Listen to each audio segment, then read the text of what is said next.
everybody, this is your girl jusCookie, aka a real cookie, and this is my very first confession that I'm giving you guys today. I know I promised you a long time ago that I'll be giving confessions, but I have not. Today I will. Basically, I wrote a book called The Chronicles of a Broken Cookie, and it's loosely based off of my life.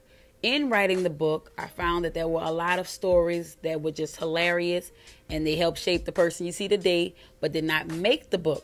So I decided to do a spin-off, so to speak, with the video confessions, hence confessions of a half-baked cookie. Disclaimer, these stories are true. However, I will not disclose any people's names in the stories just to protect their identity. All right? Now, the first story, I'm going to call this a shallow cookie. All right? And my apologies that I wasn't always, this deep coming into the game. They had some things about myself that could I change them? Maybe I would, maybe I wouldn't. But I'm one of those people who, when I find something wrong with a person, I immediately act off of that. I don't backthink it. I don't put too much of I can get around it. It is or it isn't. That's just the type of person I am. So this story happened some time ago, and I met this guy at a club. Great place to meet a guy, by the way. Right. And he was cool. He was decent. He wasn't like the average club person. I wasn't at the time. Still ain't like average club person, whatever that consists of. But I was like fresh in the sense that I didn't go to the club a lot, so I don't know, really what to expect from dudes. So with that being said, I took his number. He took my number. We talked a few times. But before we decided to meet each other again, I had to bring my best friend along because that's just the type of person I am. All the way up until like late 20s, I took her on first dates with me for whatever reason. Either I license plated their number and gave them to her, like this is who I'm with. You run their background. This, just for my own personal securities. So this first occurrence between he and I and she, we met him at his job because he worked that night, and a uniform job, so he always had a hat on. So I never could really, tell what he looked like underneath the hat. He was slim, tall, brown, and cute. That's all I know. He was great conversating with on the phone and in person. So I finally got to a comfort level with this person to be able to, diss my friend, put her to the side, no longer need her services. He's good. We passed the test. Boom, I could be grown and go on my own date with this person. But he wanted to impress me, or this was just his cop-out way, but he invited me to his crib to cook for a real cookie. And it was a football Sunday. So the game was on. He was cooking. When I walked up to the door, I knocked. He answered the door. And this was the first time that I had ever seen him without a hat on. Because if you're in your home, you're very comfortable. You don't have to have a hat on. So my immediate reaction, and it may have been written all over my face, was yikes. Because this guy's hairline started parallel or right to his ears. It was so far back that his forehead looked 4 times the size that I could imagine holding under that hat. Like, I didn't even know hats could hide that much forehead. All right. But it did. And my reaction was too noticeable. Like he caught on right away because at some point he put a hat on in his own damn house. He had on a wife beater shirt, some, jailhouse slippers, sweatpants. He chilling. He comfortable. Why would you put a hat on?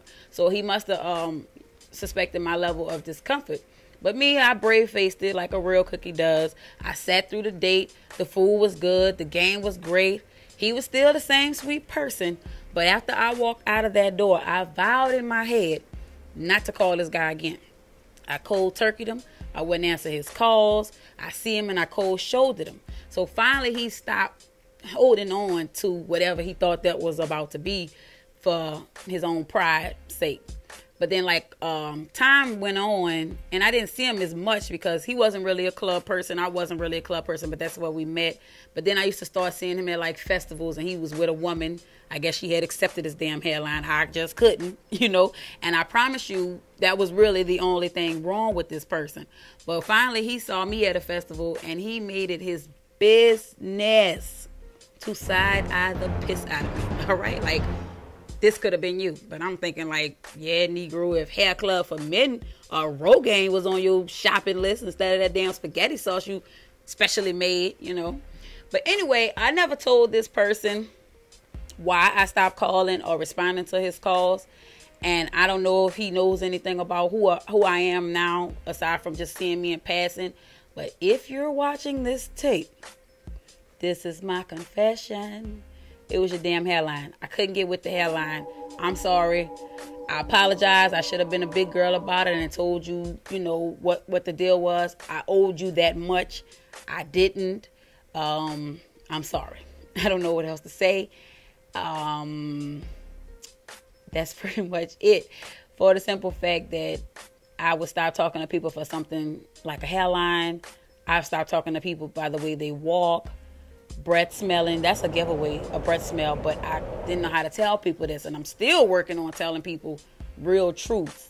So my, I guess, moral to this story is, if you have a problem with something, whether it be physical appearance or just something you don't like about a person, the best thing that you can do is just tell them, and y'all probably could remain friends, or, you know, whatever the case may be. You don't have to side-eye people later on in public and flaunt your relationship, because I feel like he dangled his old lady's hand in my face for a reason, but I can't even remember his name.